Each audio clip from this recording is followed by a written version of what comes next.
బకాయిలో ఉన్న మున్సిపల్ దుకాణాలకు సీళ్లు వేసినట్లు నెల్లూరు జిల్లా నాయుడుపేట మున్సిపల్ కమిషనర్ షేక్ ఫజూలుల్లా తెలిపారు.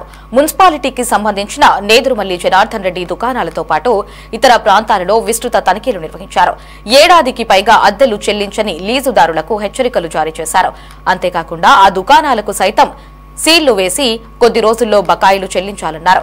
4 నెలల వరకు అద్దె చెల్లించని దుకాణాలను పరిశీలించి వారం రోజుల్లో బకాయిలు చెల్లించాలని సూచనలు చేశారు.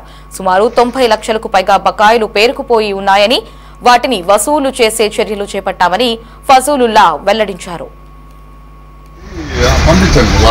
ఈరోజు మన మున్సిపల్ షాపింగ్ కాంప్లెక్స్ ఏదైతే ఉన్నాయో, ఈరోజు నేదురుమల్లి జనార్దన్ రెడ్డి కాంప్లెక్స్ లో 9 నెలల నుంచి పైబడి ఉన్నటువంటి వాళ్ళు, సుమారు 12 నెలలు బకాయి ఉన్నటువంటి వాళ్ళందరూ కూడా గతంలో ఎన్నో పర్యాలు చెప్పుకున్నాము.